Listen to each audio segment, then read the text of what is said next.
What was your mother and father's name? Patrick and Ellen Last name? O'Neill. You can just... My mother's name was Ellen McKeown. And where did she come from, Aunt Mary? She was born and raised in Locust Gap. Where did her mother come from? And her mother came from Ireland. And her name was Ellen... oh, tell me. I know it. Do you know? Glenn. Ellen Glenn. Ellen Glenn. Yes, her mother's name was Ellen Glenn, and she came from Ireland. Why did she come from Ireland, do you know? Oh, there was migration from Ireland there because they had a potato famine. I was going to say, was it the potato Yes, famine they had at a that potato time? famine. Yes. They couldn't grow any potatoes, I guess, and they all started to come to America. And they thought this was the land of plenty, you know. And the girls came over and they became housekeepers and maids. She would have been your grandmother then? Yes. Did your grandmother come directly to Locust Gap, or did they come from somewhere else? I believe that she came directly to Locust Gap. She was married twice. She was first married to Keenan. And they came over because they were very poor in Ireland, and at that time America seemed to be booming, and they were all coming here. And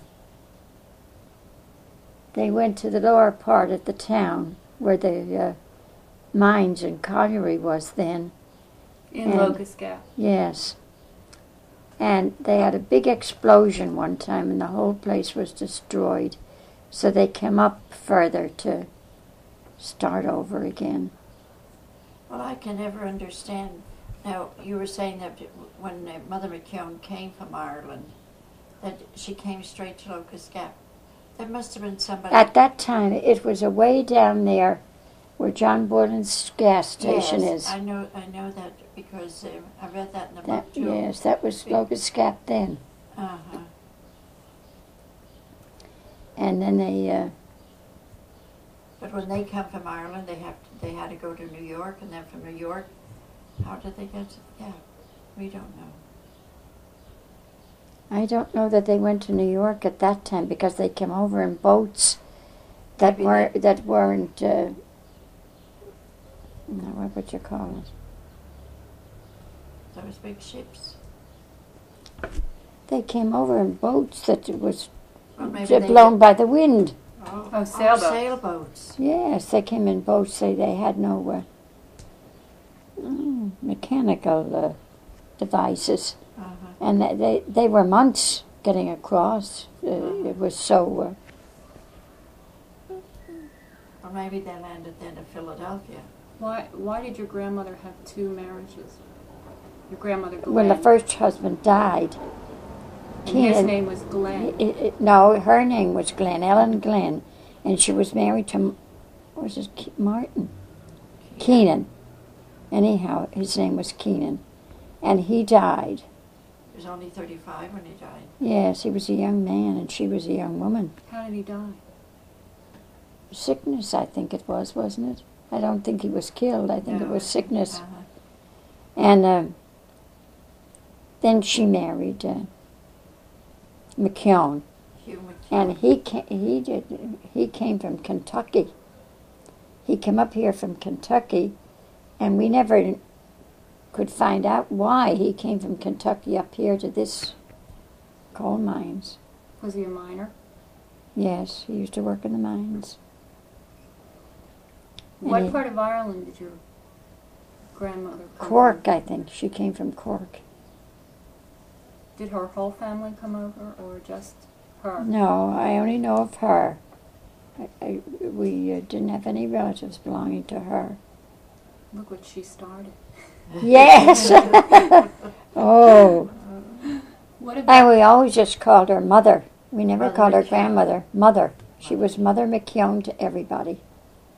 Mother Why? McKeown. She didn't like grandmother?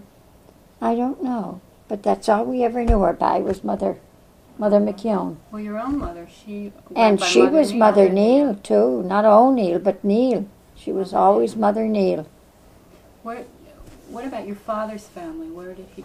And now Ida, she was Lucy. Her maiden name was Lucy Kavanagh. Who's that? Your father's mother? Yes, and we always called her Granny.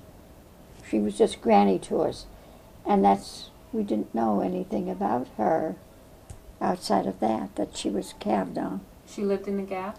And yes, they all came, and they lived down near Pottsville in a small mining town called Forestville. And they came from there up to Locust Gap because, everybody thought that was so thriving. And what about Lucy Kavanagh? Who was your grandfather? And first of all, she was married twice. The first time she was married to Doyle. John, I think it was, John Doyle. And he died, and she married Andrew O'Neill.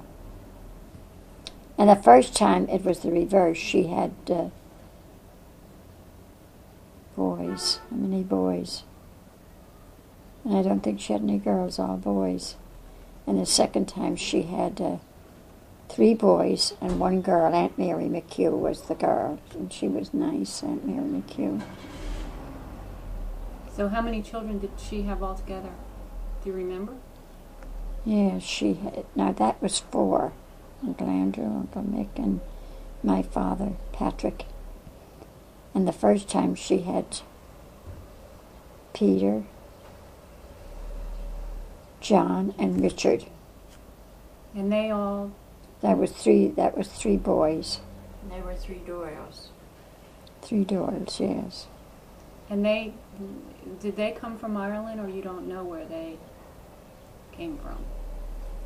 No, I Didn't see. Didn't Granny O'Neill come from Ireland? Oh, yes, she came from Ireland. And that's right. Then her husband must have came from there too, Doyle. And when he died, she married O'Neill. And he had a brother that they both came, and the one settled here in Philadelphia. And Mom used to tell us that he had a he stayed here in Philadelphia, and grandfather Andrew went on up to the mines, and this man stayed here, and he had a laundry. Oh, he had a very thriving laundry and doing a good business, and he used to write to his brother up there, his brother Andrew, and want him to come down, and he'd give him a good job in the laundry out of the mines. And she used to burn the letters. She didn't want to leave up there. Who told you this? Your mother told you Yes, this? my mother told me that, yes. She said she'd burn the letters because she didn't want to go down to Philadelphia. She was one that was satisfied, I guess, there. And were her husbands coal miners? Yes. So all of your grandfathers were coal miners up there? Yes. Well, anybody that lived there was their occupation, was coal mining. So that's all was there. So now your mother, Ellen, marries your father, Patrick? Yeah. Patrick O'Neill, yes. Do you remember did you know how old they were when they got married? Oh, I think she was only 19. How old was he? Do you know? Imagine he would be about 21. Mm-hmm. How did they Just meet? guessing. Do you know how they met? No, don't know a thing about it, but... Did they ever talk about that? I mean, parents today talk about that. Did they ever talk about that? No, she never talked about it, but we have a little clipping from the newspaper that told about their wedding and about Patrick O'Neill marrying Ellen McKeown, and the grand reception they had afterwards, that they danced into the night. I just came across that the other day up there, that clipping. Isabel gave everybody one of them. She had them made, I think. Were they married at the church in the Gap? Oh, yes. There was a description of their marriage. An article on their marriage, Patrick O'Neill marrying Ellen McKeown, and her sister Margaret was her bridesmaid, and his brother Andrew, I think it was the best man. Did they have a honeymoon? Oh, listen! Yeah, I don't think at that time they knew what a honeymoon was. And listen, and what's more, she went in to live over on the other side, a company house that only had 2 bedrooms. Now, can you imagine? And she went as a bride to live with her. That was one of the Doyles. That would be his stepbrother, my father's stepbrother, and his wife. And they went in To live with them. as a bride. In a 2-bedroom house? Yes. Wasn't that something? Where is the other side? You say... what do you At mean? that time, there was a bridge. The Gap was divided in two by what we used to call a creek of water that ran right through the middle of the town. And aside of that was a railroad, a single-track railroad, and that divided the two. And there was a bridge that crossed over that ravine. If you said to somebody on the other side, was that a derogatory remark at all? Oh, no. It just... They just knew. No, only that it was divided like that. That was the only They lived on the difference. far side, or Yes. And that was on the other side of the bridge. Just that first street we called it, above. Do you remember where they lived? Mary Moore. oh yeah, I remember where. Mary Yes, Moore well that lived. was it. She buried her husband Doyle, and then she married Moore. An old drunk he was. Oh, and he was an old red-faced drunk. And imagine 2 bedrooms and going there as a bride. So your father, at the time they got married, was a coal miner. Oh, yes. Everybody there had to be working the mines. Why did he quit? Or why did he stop being there? He was hurt very badly in the beginning. He was hurt in the mines. He used to work, I guess, down in the mines, and he had a very bad hurt. He was in the hospital for a long time, and he had 3 toes taken off. And I can remember, he used to always be scaring us with that. At night he'd take off his shoes and stockings, and he'd stick out his feet to show us his toes. They had 2 toes, 1 foot. Oh, and we'd all turn away and we wouldn't look at it, and he'd stick it up first to see. And he only had 2 toes on the 1 foot. So after he had the accident... Well, he didn't stop working. He didn't stop working then. See, Oh, there was no, a- after he was finished. Yeah. He was in the hospital for a long time. My mother used to tell us about. So shortly after they were married, this happened, and she said she used to have to go into the Ashen Hospital to visit him. So, And then he went back to the mines? oh yes, there was nothing there but that. That was all there was there. But he didn't go down in the mines. He got a job on the top, as they say, as a stable boss, and he took care of the mules. How did They had a lot of mules that used to take the cars down into the mines, and he used to take care of the mules, and they called him a stable boss. How did he get from the mines to... Didn't you tell me once that he owned a bar? Oh yes. Then he decided that he was going to leave the mines. He was going to get out of the mines, and he opened up a bar Where was it? in the upper part of town. As you come into the town, he had a bar there.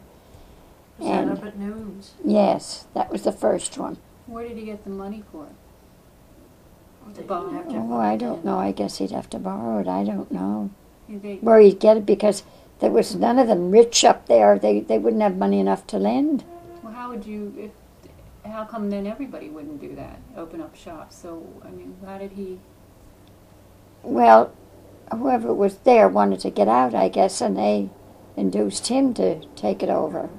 I don't think then the license were as steep as they, Oh as they no, are now. it didn't cost very much to get a license.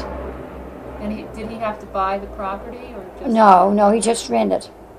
He just rented there, and then he was in the basement part, is where the saloon was, and we moved in the upper part. We used to live in the upper part of that place, and we always called it. What was it we used to call it? You were just a little bitty thing like this here, and she wouldn't let anybody take care of her but me. She hung on to me, and if I was out playing, I'd have to go home and undress her for bed. She wouldn't go to bed unless I put the nightgown on her. I had to put her nightgown on every night. Tell them that's all going to be on there. Well, I'm glad they know it. I put you to bed. And at night time, I was a second little mother. I'd have to get up early in the morning and take them out at 6 o'clock in the morning. I'd have to take them out, and we used to call it a carriage. All the way out the road, I'd have to go to give them the fresh morning air, the morning air. You used to have to push them? Yes. Carriage? Oh, yes. How many of them? Oh, I only took one at a time, but that was enough. Then at night time, we'd go up to the, above where the house was, there was a level spot there. And we'd go up and we'd play all kinds of games there. I'd play them with the two girls that lived up there, the two McGinn girls, you know. Mm-hmm. And they'd come out and we'd all play together there. But I'd have to go home to put her to bed. And I can remember of going down to put her to, I'd say, I have to go home to put Stella to bed. And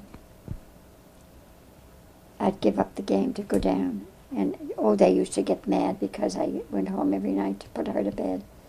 And she'd be under the table holding her dress like this. They used to be buttoned in the back of the time. And she'd have a hold of it. I can see her under the table. I want Mary to do it. I want Mary to do it. How is it that you got so popular, do you know? She must have liked Mary. I don't know. And What did your mother think about your father owning a saloon or running a saloon? oh, she never said nothing. No matter what he'd do, she'd go along. Did they have a nice And it was a lot of work for her because she used to have to clean it, you know, didn't she? Yes. She'd have to keep it clean and scrub the floor and everything. It was added work for her. What kind of relationship did they have? Good. Yes, they got along good. Did they ever get any time together? I don't think. At that time they... Enough to have 14, right? Oh, yes, that was plenty.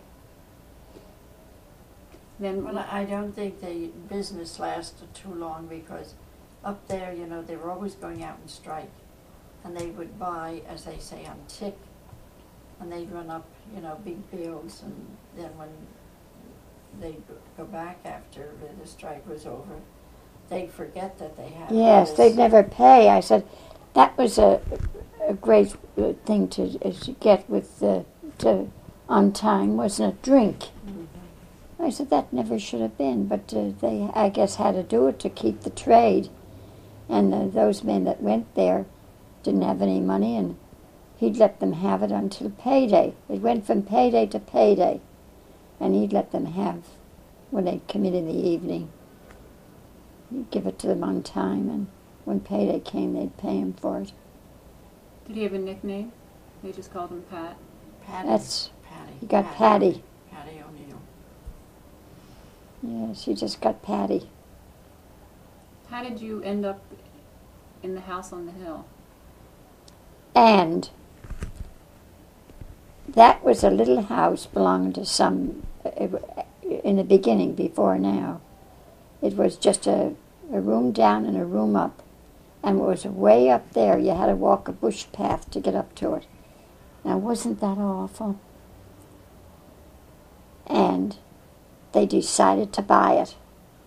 And they bought that beginning of the house and added onto it. They got a carpenter, his name was Garner, that they knew, and he added to the rest of the rooms to the house to make it the size it is now, you know. Of course, it wasn't exactly like it is. The kitchen was different. It just had a kitchen on it. And one time we had what do you call that kind of a storm? Cyclone? Thunderstorm? No, it was more than a thunderstorm. It was like a cyclone. We were all out inside there looking, and like the sound of an engine kept coming over from the mountain right across from us, and it was ooh, just like an engine coming up the tracks. And as it come nearer, you could see that it was something different, and it had branches of trees and everything in it. It was a cloud-like, and there was sticks and branches of trees and everything into this here. And we all ran in and closed the doors. And I remember Ray was up against the kitchen door like this, holding it with his hands. And Jimmy McAndrew was visiting. He used to come up every evening with young James and sit talking to Pop outside. And when they saw it, they ran in too. And Jimmy got in the doorway between the kitchen and the dining room right there. And he put his little boy up against his face like this, and he said, "Ooh." I can hear him moaning yet. He thought it was the end of us, you know. And as it passed over, it turned over all the fruit trees in the yard, and it pulled away the kitchen, the sides of the kitchen from the floor. Oh, it created a lot of damage. So, when it was all over, the men from down below could see that we got it. You know, it was just passed over our place. They didn't get it down below, that part of it. And the men all came up, and they turned back the fruit trees into the ground and planted them again. But inside was battered. And they had to tear down the kitchen. He tore down the kitchen and put up a new kitchen and put a room above it, which is the bathroom. When he put up the kitchen, then he added the bathroom and a little room off it. And he did it himself, mind. He did all that himself. Indoor plumbing, or just a bathtub was inside? The whole bathroom he put, but he didn't do the bathroom. He did everything else but the bathroom. There was the kitchen and the bathroom and a little room off the bathroom because he had to make it the same size as the kitchen. And then he divided it off and made the bathroom and the little bedroom. What was he doing at that time when he gave up the saloon? Then how did he support you? Wait till I see what he did. He worked as a watchman at the Alaska Colliery. Down at Alaska, he got a job as watchman, which wasn't a big job, you know, and it didn't bring in big money either. How did he get there? Where? To Alaska. Oh, he knew. Oh, he had to walk. There was no way to get there but to walk. It wasn't too far of a walk. Now, Aunt Mary, will you name all your brothers and sisters in the order that they were born? I think Andrew was the oldest. You, Mary, William, Belle, Howard,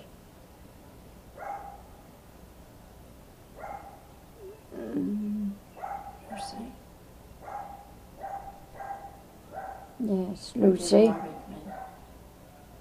Lucy, Robbie. Robert, Raymond, Joe, Frank. Frank was the youngest. And Frank was killed in the wait mines. a minute. What? You didn't say Stella. Oh, You I didn't didn't. say Michael. And you didn't say Ella. Well, why didn't you say it? When we had two. Do I name them over? Well, how about there were two dead. Oh, yes. James and Howard. They were born dead? no. No, they were babies, about a year old, I guess, wasn't they? Uh-huh. About a year old when they died. How did they die? Do you know? Oh, they died with, now what would be the right name for it, but they called it waste of life. In those days, I don't know whether it was colic or waste of Yes, life. they used to sort of, look like malnutrition. They sort of melted away.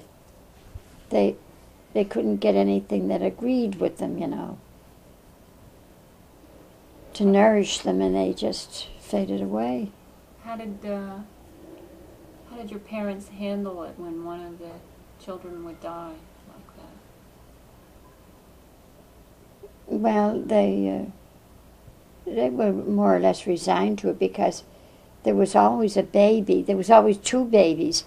There was the next one would come before the other one was walking sometimes, And I guess maybe that they were sort of resigned to it for that reason. And then the baby of the family, Frank, was the baby of the family. The last two was Ray and Joe and Frank. And Frank was killed in the mines. The baby of the family, which was terribly sad. And what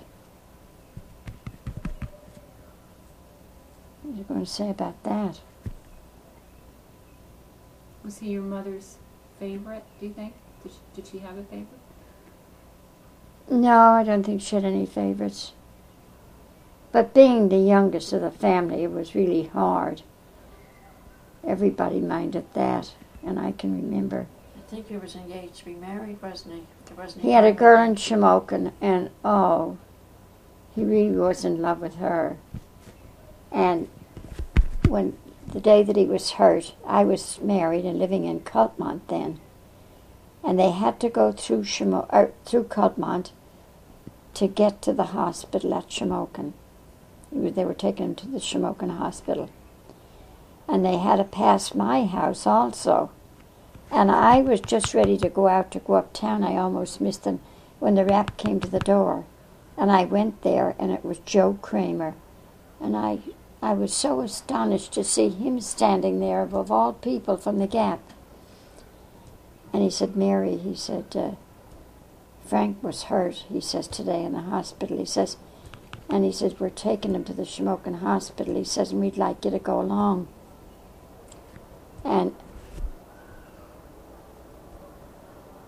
he said, we had the ambulance out front, he says. And all I did was pull the door shut and lock it, and went with him out to the front, and there was the old ambulance standing there, and it had the mules pulling it, one of them, an old-fashioned one. And I got in the back along with him. He was laying on a stretcher, but it was on the floor at the ambulance. And I got down on my knees.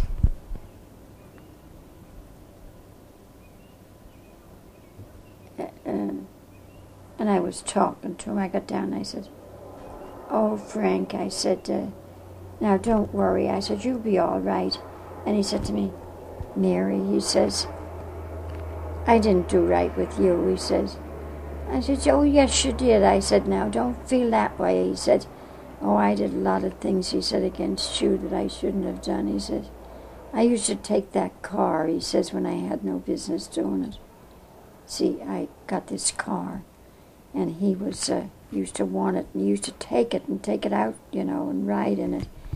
And he said, and what was her name, the girl that he had? O'Brien, I forget her. What was her first name? I'll call her Alice. He said Alice was a nice girl, wasn't she? And that was his girlfriend from Shamokin. She was, yes, I said, she was a nice girl. She was very nice. I said, but she'll be around. I said, don't worry. So we went on down to the Shamokin Hospital. And in order to get there, you'd have to go all the way down to Brady and up to where the hospital was. And when we, on our way, almost to the hospital, there was a railroad. And there was a big, long freight train stretched over the highway. All the way as far as you could see. It was such a long freight train. And we had to stand there and wait. And, every second counted with him. He was so bad. And we just kept talking. And all at once the driver had to request them to divide the train, the cars, so we get across, so we get in. And when we went to the hospital and they examined him, they just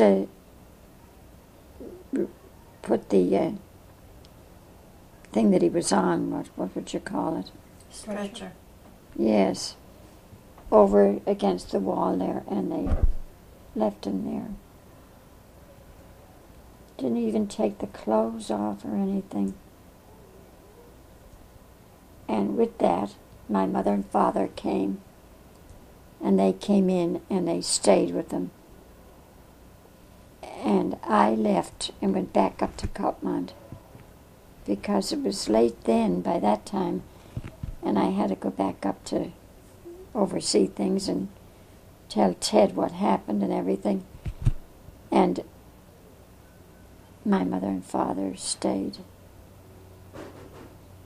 Oh, there's somebody at the door. Hello? Yes. Hi. Somebody.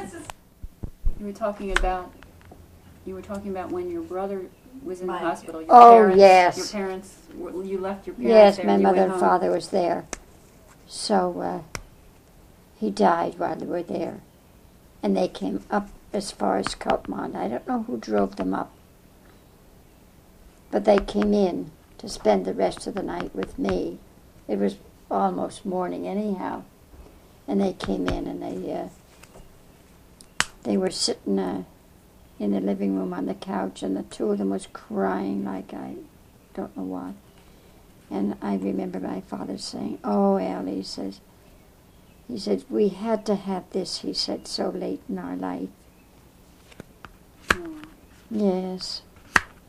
And then they stayed there till somebody came for them and took them over home, and all the arrangements for the funeral and everything was made. And he was buried from, at that time they didn't go to the funeral homes, and he was buried from our home in the Gap. Is he buried in the churchyard? Yes. In our lot. My mother and father's there, and Frank. Is he the only child that died as an adult?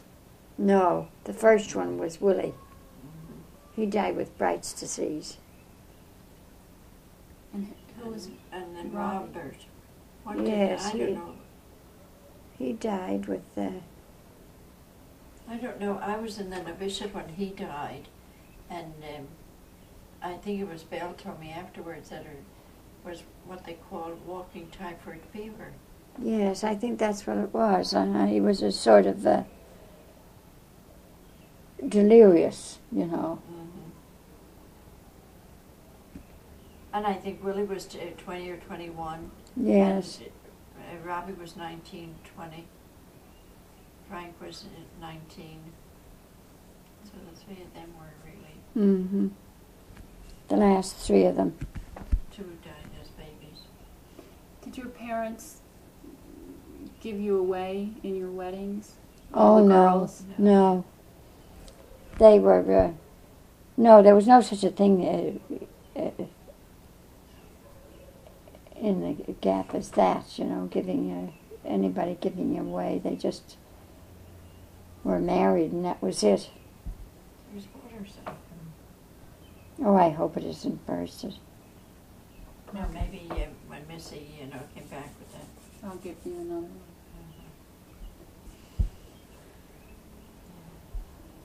What was a normal day like for your mother? You probably remember it all because you were the oldest. Yes. Oh, she was up at 4 o'clock every morning. She was up real early.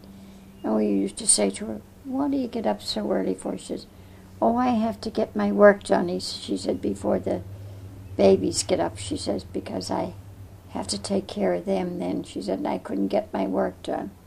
But 4 o'clock every morning she was up. And she'd have all her work done then by the time that the kids would get up and the babies. Because in those days they baked bread and we had a big bake oven Oh, outside. you had a bake oven and she would bake big loaves of bread. They'd be raised that high, and she'd take them and put them in the oven and bake them all at once in the outside oven. So, and what after that? You had to get up and help with the kids. Oh, I had to help with everything. Do you resent that? No, not now. I guess maybe I do. When I think of it now, the things I had to do, and I was another mother, I guess, with everything. And I used to have to do everything. And I can remember well, I always had all the dishes to do. And we had a piano at the time. And as soon as we were finished with our supper, Belle would go in and sit at the piano and practice. And Mary would have all the dishes to do. I had the dishes to do every night. And she went in, and that was the only time she practiced. It was at supper time when there was a load of dishes to be done. I think all of us, we all took I took music lessons too, and that's when I practiced it, when it was time for the dishes. Yes, but with you didn't come, right next. No. She was the next one to me that should have helped with the dishes. And instead of that, she'd leave them all to me and walk in and start a practice on the piano. Your mother didn't recognize the unfairness of that? No. Oh, no. I was really the fairy godmother. What was that Red Wing?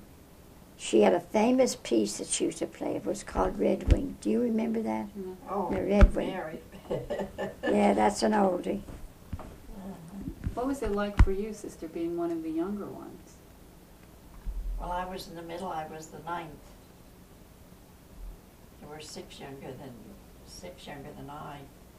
But I don't remember too much of my, my childhood because it was young when I left, for the Yes, she convent. was. But I remember starting school. I was supposed to go to the sister school, and I don't know who was supposed to take me. I don't know whether it was Lucy or one of them. And on the way over, I fell. It had to be me. No. On the way over, I fell, and I started crying. I turned around and I came home. So Mom said, "Well, you don't have to go way over there." And from our place over to the sister school wasn't too far. She said, "You can go down here to the public school." And she went down to the gate and called Bella Brown. So Bella Brown took me Into took school. me to the public school in the afternoon. And then later on, I remember finished 6th and went through 1st to 6th grade in the public school. And then I went over to the sister school, 7th and 8th. And they finished over there. They only had 2 years commercial then. And at the end of the 2nd year, then I went to the convent. Did you want to be a nun, or did your Yes, parents I was encourage the- you to be? Oh no, I don't think they never said anything. But I remember where I said to Mom, "I'd like to be a sister," and she said, "Well, if that's what you want, she said, I won't stand in your way, but she said, you better tell your father. Oh, I'm sure he didn't care what he we didn't did. No. So then I told him, he said, it's all right by me if it's all right by your mother. What did So what did then- what did the boys do then? Why didn't the boys help with dishes? Oh, my Lord, don't ask the boys to do anything. Oh, the boys weren't supposed to do anything pertaining to housework. They would be sitting on the chair with their feet up on another chair while I was slaving with dishes that high. And don't dare ask them to take a towel. Well, they were supposed to do, clean the yard, bring in the coal, chop the firewood. Did your mother ever have time to spend with you guys? Do you think she enjoyed all her children, or was it just getting through a day for her? Well, I think it was more or less getting through a day. And I remember when we lived down the road, after this was the second saloon that we moved into, when we moved into Horn's saloon there. Mm-hmm. And after the dishes were finished and all, she'd go out and sit on the porch. And I knew when she sat on the porch that she was going to get an ice cream cone. So I'd be out front playing. But when I saw Mom come out on the porch, I'd run up, and sit with her. And she'd hand me a dime. She'd say, go up to Billy Coins and get us an ice cream cone. And you got a great big ice cream cone, for a nickel. So I come down and she'd say, now watch, don't be looking for the others. Yes, nobody else got one. They'll all want one. So I don't know where Mary and those were at that time, but Mom and I would sit there, but hen coin would fill that cone up all the way to the bottom and all the way to the bottom. It was ever. Yes. That's funny that she got away with eating that without the other ones. Oh, coming wasn't it though? around. Yes. She didn't have a favorite? I don't think it. Now, we always thought, that she favored the boys, and especially. Yes, Andrew, we you always were used to there think with the that she oldest. favored the boys because she wouldn't let the boys do anything. We had to do everything. And I remember one time too, when I was at home. It was always like a custom at Easter time that you got a pair of yellow shoes or brown shoes, I don't know what you call them. And I was supposed to get get a pair of shoes. And we were still living in the saloon. She said, go down and ask your father for money. So I'm down, I knocked at the door, he went down like the cellar way. There was a So room it was there. out So he came out and I told him, I said, I have to get a pair of shoes for Easter. He says, how much is it? $5. So he went into the cash register and he came out and he gave me $5. And Mom said, well, wait and go over tomorrow and get a pair of shoes. She says, and try to see if you can get a pair of red ones. Oh. They didn't have any red ones, and I got like a. I remember they used to wear red shoes at that time. How did they support all of you kids? How did they feed you? I don't know. We used to have good food. Oh, we always had food. We had good food. My mother used to have good food for us. I remember we'd come in and she'd have the big pot of soup, a vegetable soup with all kinds of vegetables in it. And it was the best, wasn't it? Oh, yes. Good soup. She'd have ham and cabbage, big, substantial meals like that. Did you all eat at the same time, or did you? Oh, eat each yes, we all ate at the table. We had a big long table with boards in to extend it, and we all sat up at the same time. Aunt Mary, did you have to help your mother when she was delivering the kids? Oh, no, God bless us. And I often wonder how that ever took place. She always had a midwife, Mrs. Haley, delivered her babies. And she was in the back room, and we were sleeping in the middle room, and never heard a thing going on. In the morning, we would see the new baby, And that was all we knew.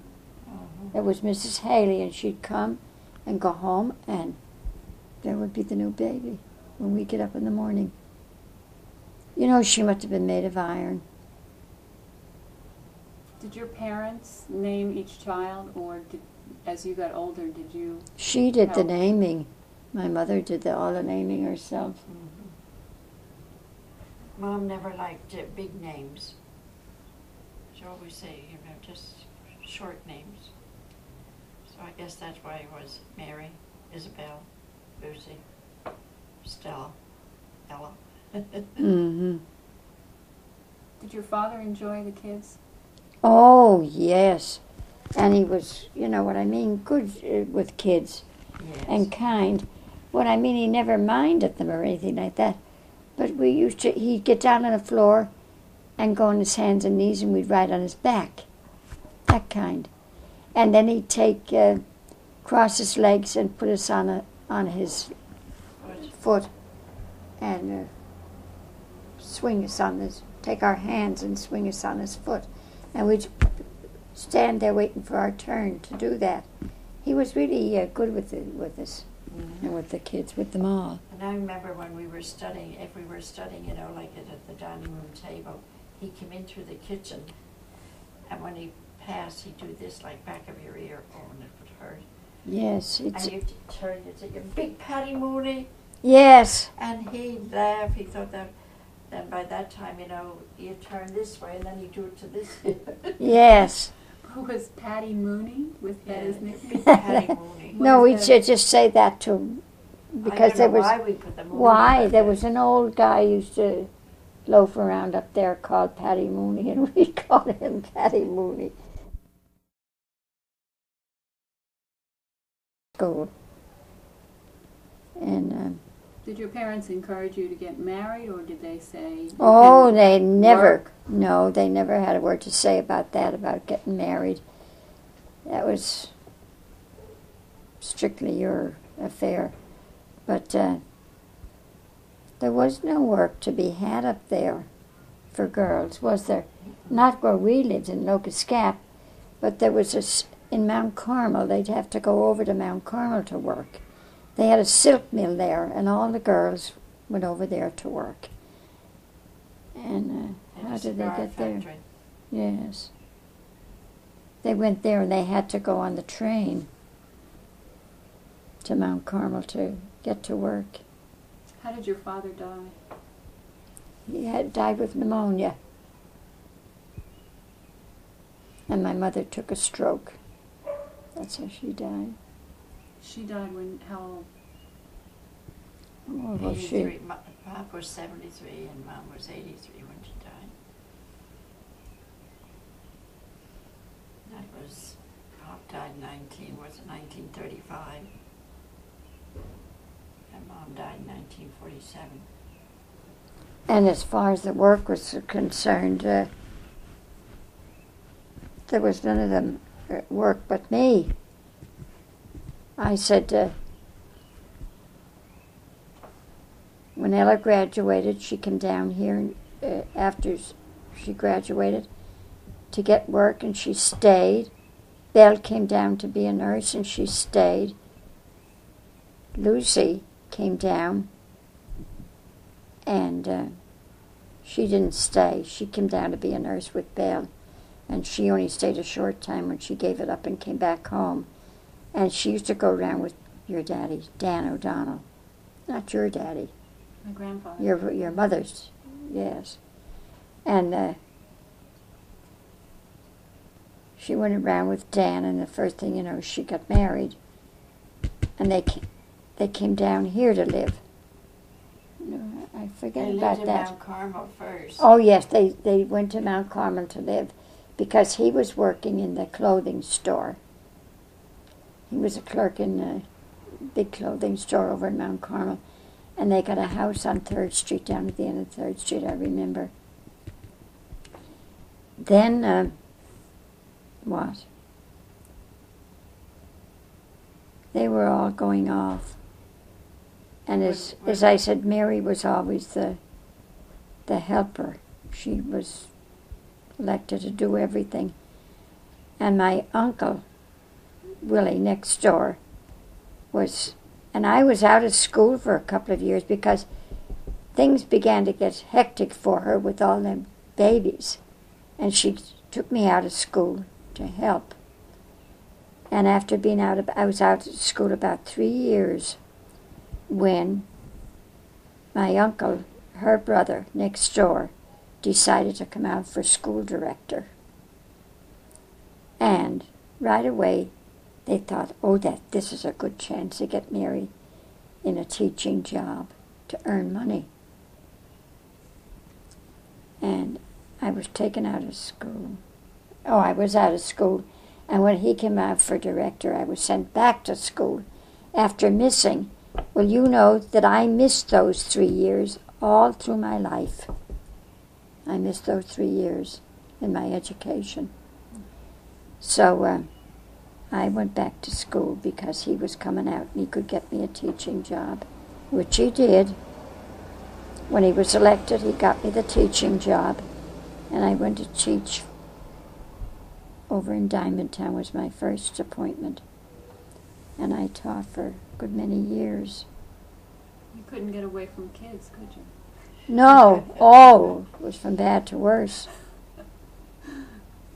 So you didn't have your own room then, Aunt Mary. Is that what you're trying to say? Can't you guess? That you couldn't have your own room in that gang. But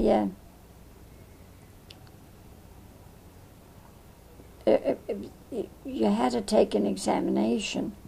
It wasn't like in the city here. You had to graduate from a normal school, they called it. That would be a teacher's school, you know. You had to graduate from there to get your credentials. But I had to go down to Sunbury to take the examinations because I didn't go to school, to the normal school. And I went down there, and when I got my credentials from taking the examination down there, they got me the job, my first job. And that was in Diamond Town, I remember well. And it was a one-room school and another teacher in it, and it was a man's school. And it was Huey McCafferty. And he was a brute. Oh, he used to take those kids. And it was in the day when they could do, I guess, what they liked. And he had a great big thick ruler, and he'd bring them up. And I can remember this little fella standing there, and I believe I did cry when I looked over and saw him. He'd say, put out your hand, and he'd come down on it like a rock. Put out the other one. That was the old-fashioned way of punishing children. You'd never think that you'd see that day.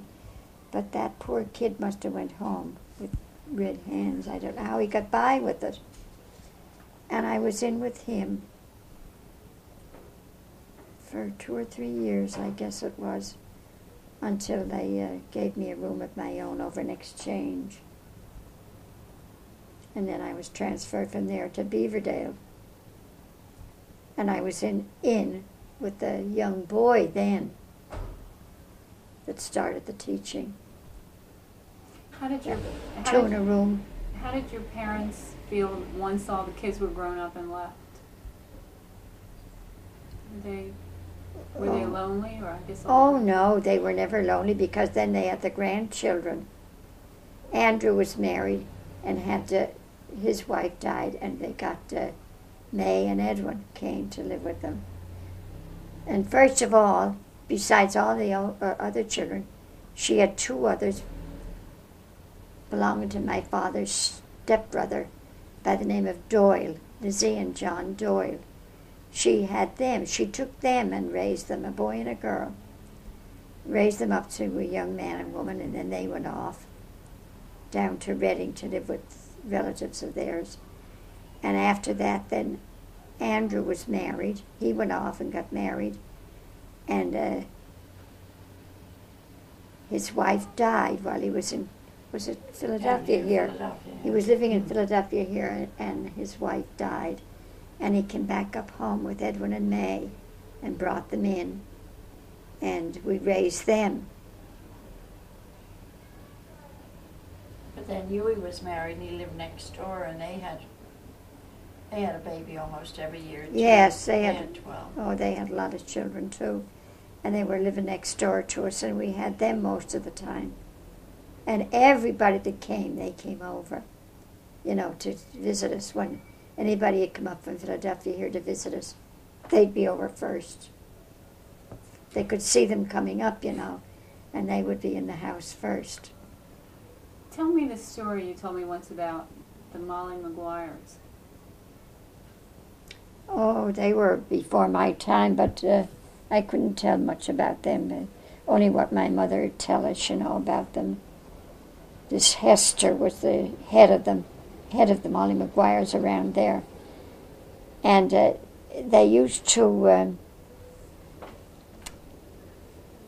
they were ill-treated, the miners, at that time. They used to work, they only got paid every 2 weeks, I think it was. And when payday would come, they wouldn't have any money coming. They never had any money to get because they had a big company store there, a food store. And they had to buy all their stuff there. And when payday come, they'd get it on time, during the week, for 2 weeks. And when payday would come, all their money would go to that store. So they never had any money to take home. But, now back to Hester. This organization formed, it was like an Irish mafia. They were near all Irish in it. And they used to take care of the postmaster when he'd come.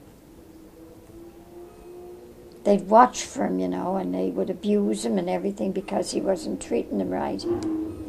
So, how did they end that? The Molly Maguires, they used to beat the paymaster and all the big bosses, that ran the mines at the time. So, as I said, the poor people, when payday came, they had no money coming because they had to get food in that store. Did you say your mother hid one, or someone wanted her to hide one? Well, the people, they were for the poor people.